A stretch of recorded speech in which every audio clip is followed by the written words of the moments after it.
Hey everyone, it's me, Sam Stein, managing editor at the Bulwark, and I'm here with Joe Perticone, who is covering Capitol Hill for us with his Press Pass newsletter, which you should subscribe to.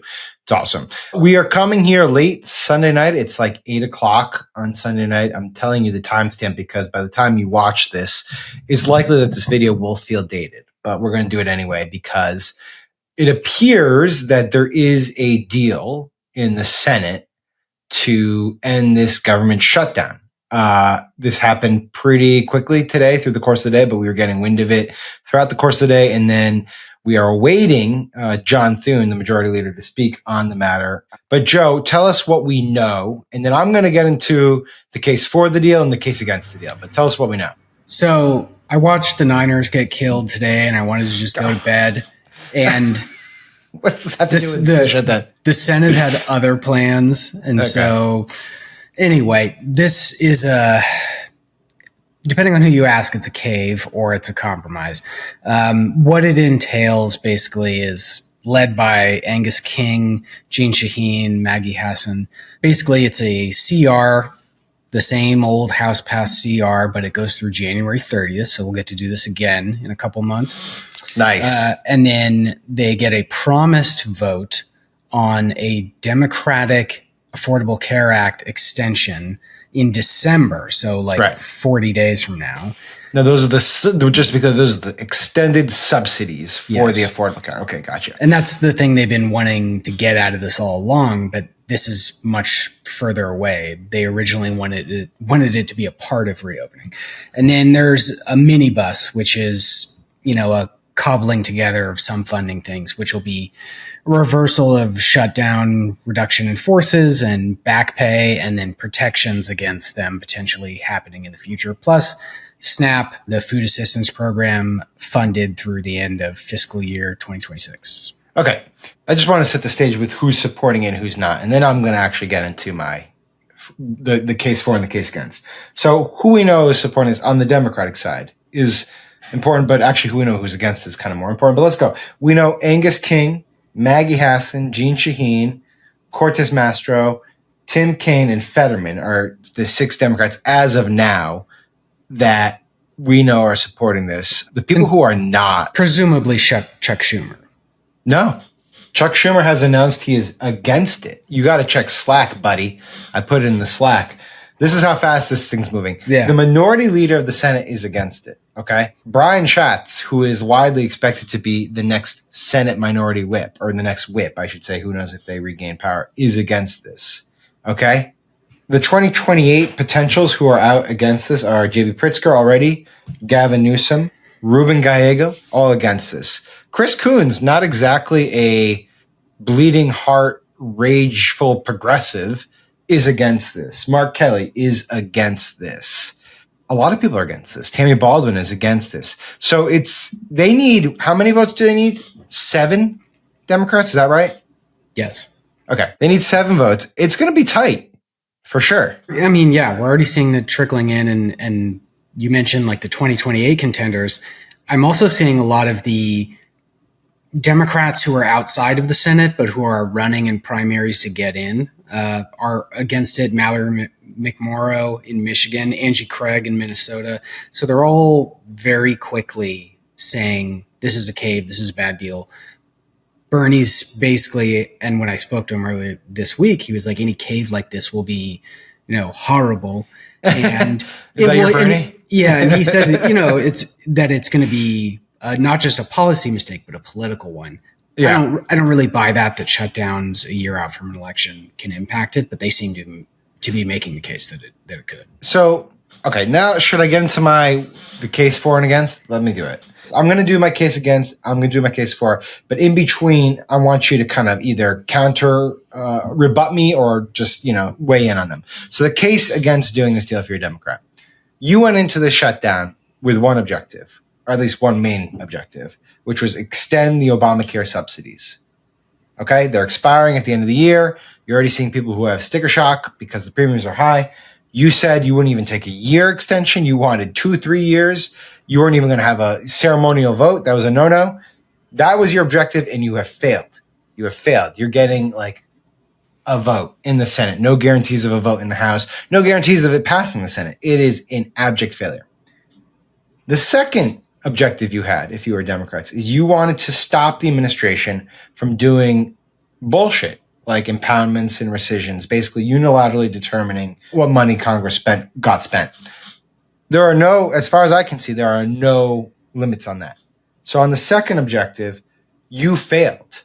And then the third reason to vote against this is that you just won an off-year election convincingly by pounding them on this issue and by saying they don't get affordability. And the base finally is like, yes, we have a party that can fight for us. Finally, we have someone who can fight for us. Then to turn around in a week and be like, actually, nah, we're going to give in on this one is absolutely demoralizing. So that's the case against it. Am I wrong? I don't think so, but I would say there are no winners in a government shutdown. There are only losers and survivors, and this is the survival move. Okay. Here's the case for it. One, you are rehiring a bunch of people who are fired. You are also, as far as I read this, and I might be wrong, but the RIF protections, and by that I mean the protections against those people who are fired in reduction of forces, they go into effect in this CR, and if this CR gets extended in January, it stays into effect. In other words, if they continue at this level, the administration cannot fire federal employees indiscriminately, according to the law. So that actually is a win, and it matters. You are funding SNAP benefits. So even if you have another shutdown in January, and we're funding this no matter what, and so the administration in January can't take this hostage.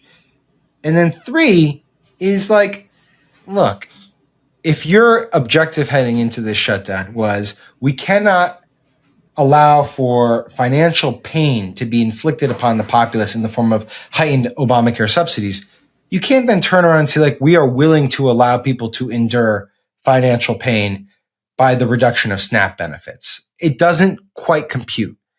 And there is an advantage to being the party that actually does have a semblance of morality. Now, last thing I will say, this is just the case for, I'm just making the case, is you can say we have made healthcare the most salient issue in politics, and now Donald Trump owns the premium increase that's going to happen because he's the one who refused to vote for this or even debate it or even allow a discussion on it. Therefore, when you get those premium increases and you don't have the subsidies in January, only one person is to blame, and it's that guy. Yeah, and I would say that when they have their December vote on the ACA subsidies, if they get it and it either fails or it passes, well, then it's in the House's court and they got to do something about it. And they don't want to. They're not going to. And so it not just becomes a Trump problem, it becomes a every single House race problem for a Republican who's not, pressing Mike Johnson on this. All right, so which one convinced you more? Which case? I would say that, look, if you're looking at this from the perspective of a federal employees and getting something done that's right and taking what you can, I think there's a case to be made there. In terms of you Democrats emerging with some kind of real tangible victory, they're not getting it here. Well, of course not. I mean, but here's the other thing. You're a student of this stuff. When's the last time the party demanding a policy concession in a shutdown got the policy concession? Never. Correct. It's never happened. Do you remember what defeated Obamacare in 2013? Okay, that? So this is a great example. 2013, Ted Cruz basically whips up energy on the right, demands a repeal of Obamacare. Right? They shut down the government for what? I don't know, a couple of weeks. What was it? Do you know? It was a lot less long than this one. Yeah. Right. They open the government. Everyone says, wow, they really fucked it up. Republicans totally screwed the pooch. That was really dumb. What a waste of time. They look like idiots. They open it up. What happens the next week or two? Everyone assumed that they just screwed themselves for the election. What happened was the Affordable Health Care Act's website launched, and it was a total disaster. That was the launch of healthcare.gov. It was a total disaster. The entire conversation shifted away from the shutdown into failures of Obamacare to launch. And the Republicans enjoyed a fantastic midterms in 2014. So I'm with you. I don't know how much this actually will impact anything. Yeah. People they don't understand what's happening in Washington. They just go, this is Trump's fault. Any bad thing that stems from this, whether it's the ACA tax credits not getting extended eventually, or potentially another shutdown, or you name it, it's just gonna go back to the president and the majority party. That's how this works. And especially a little less than a year out from the election, I would say that this shutdown has been a victory for Democrats in turning the conversation towards healthcare. Right, but that's their number one issue, always has been. But now I go back though. This is tough because there's going to be legit anger at Democrats for doing this from their base. Like, people are going to be apoplectic, right? Right, but the anger will be, because especially with like Schumer not supporting it, like the anger is going to be at Jeanne Shaheen, a retiring New Hampshire senator. The anger's not going to be if it's directed at like Ken Martin, the DNC chairman. If there's anger, it's not. I don't think it actually does much in terms with the base. I think the base is more chill about this because the people they're going to be disappointed in, they don't like John Fetterman. They don't know or care about Angus King. Right. It's just like there's not a central figure in this at the moment who they can really put blame on, like a Schumer. Right. I'm reading the latest up-to-date stuff. So my follow right now is Andrew Desiderio, old colleague of mine, works for Punchbowl. He's been on top of this. His whip count as of 8:15 is 58 senators, who all the Republicans, not Rand Paul, because Rand Paul is opposing this. So if that's 52 Republicans, then he's got Fetterman, Cortez Masto, King, that's 55, Shaheen, Maggie Hassan, and Kane, that's 58. So there's 2 that they still need. Last question for you. Did you have an inkling that this was coming? And if so, what gave it away? When John Thune at the end of the week said, we're going to be working through the weekend, I was like, something's going to happen. Nothing makes senators work and get to work like being told they have to stay here for the weekend. That's always the biggest sign. I have one other question though. Like, let's say in theory, they get this done. Could this get fucked up in the House? Really? Mike Johnson has shown time and time again, which is part of what's made him such a successful relative term speaker, is that he does not bend to what might be good or popular. He's just doing what Trump wants him to do. And the conference is just getting in line behind him. And so if he says, we're not going to vote on these woke tax credits, who's going to make him?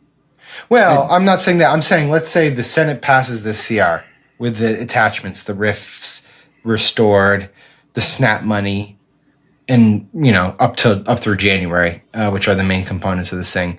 It would pass the House, right? I mean, Trump wouldn't. I'm assuming Trump would be. I don't know, man. Maybe Trump looks at the RIFs and says, "No, I don't want my hands tied." I don't know. That'd be a good indicator of like who is really directing this thing. If it's Russ Vought directing this thing, there'll be some opposition on that front. If it's just Trump, like, he's gonna take any kind of deal and thing he can turn into his own victory. You have to assume that they've looped in the White House. The Thunes people have looped in the White House. They're not like freelancing here. All right. Well, we'll see. As of now, 8:18. We don't have a full 60 votes, but we're getting there. It looks like they're gonna have a deal tonight. We'll have a couple days where this goes through the procedural stuff, but we could be looking at the end of the longest shutdown in U.S. history. So, and then we can do it all again in January. I know, that's the other thing. This is the thing. It's like we're gonna do this again in January.